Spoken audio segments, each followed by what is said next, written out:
Based.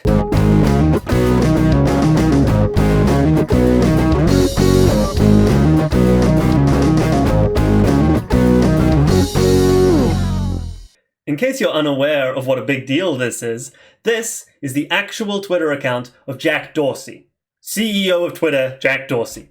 And what he's posted here is a link to The Anatomy of the State by Murray N. Rothbard. In case you aren't aware what that is, let me fill you in by reading you a short excerpt. The state, in the words of Oppenheimer, is the organization of political means. It is the systematization of the predatory process over a given territory. For crime, at best is sporadic and uncertain. The parasitism is ephemeral, and the coercive parasitic lifeline may be cut off at any time by the resistance of the victims. The state provides a legal, orderly, systematic channel for the predation of private property. It renders certain, secure, and relatively peaceful the lifeline of the parasitic caste in society. Since production must always precede predation, the free market is anterior to the state. The state has never been created by a social contract. It has always been born in conquest and exploitation. Fucking based! If you're already an Ancap, you know why this is exciting. Even if you're just a libertarian, you've got to think it's pretty cool that the ideas of Murray Rothbard are now going to be presented to a whole bunch of people who otherwise may not have come across them. And even if you're not a libertarian, this has got to still be pretty cool because this is popping the mainstream bubble quite a significant amount. There's a 3x5 card of allowable opinion that Tom Woods attempts to burn, I understand, but nonetheless, it still seems to be rather intact.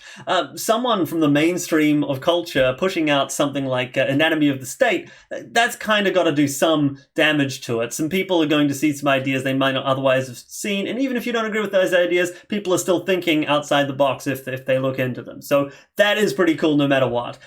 You might also think that this could have been a hack, but this has been up for 9-10 hours now, and he's the CEO of Twitter, so they would have replaced it by now if this was accidental. I don't know if he's just playing with the ideas and he's just interested in Murray Rothbard's work, or if he's actually totally on board and we literally have Ancap Jack Dorsey now. But either way, this is pretty cool because Murray and Rothbard, my dude. Murray and motherfucking Rothbard. This is either a white pill because Jack Dorsey has become red-pilled, or alternatively, he has been hacked and hasn't got his Twitter account back for 10 hours, in which case it's a honk pill. So whatever the case, this is pretty cool. I just thought I'd share that with everyone.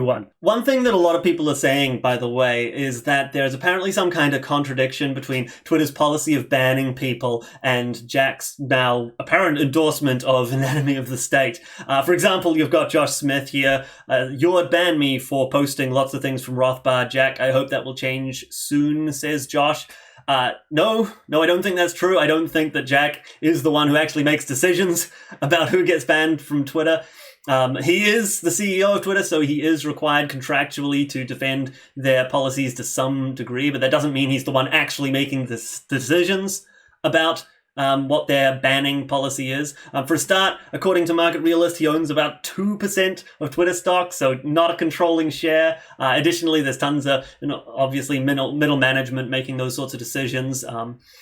And beyond that, it's really likely, based on some of the things that Biden's press secretary has been saying, that social media tends to ban people largely because government puts pressure on them to do so. Like, there was a clip that I wanted to show you here. It's just one of many from Biden's press secretary. People's lives. So a couple of the steps that we have, that could be constructive for the public health of the country are providing for Facebook or other platforms to measure and publicly share the impact of misinformation on their platform and the audience it's reaching. Also with the public, with all of you, to create robust enforcement strategies that bridge their properties and provide transparency about rules. You shouldn't be banned from one platform and not others for providing misinformation out there. Taking faster. Yeah, okay, so you get the gist of it. The Biden White House is potentially making a lot of decisions about who to ban. I don't think that it's Jack who's making those decisions. Some other people are saying that, well, this sort of thing, that the White House putting pressure on Twitter, that constitutes Twitter colluding with government, right? No, that is Twitter, big tech platforms in general, being victims of government intervention. Right? It is not to the benefit of a big tech platform to kick its own users off, right? It needs users. But if you get a call, you run some big tech platform, you get a call from someone in the White House, they suggest that you take these policies to ban these people, especially after calling you into the many hearings that these CEOs drag through, right? Like, I think that the White House can put a significant amount of pressure on these kinds of companies to ban people from their platforms, which is completely wrong. And the tech platforms are victims of that. So I think it's kind of messed up how people blame the victim there when they talk about how bad big tech is when they collude with government. No, the victims of government intervention. But in any case, that's all a minor side point. The main thing that I wanted to point out today is look at the tweet. Look at it.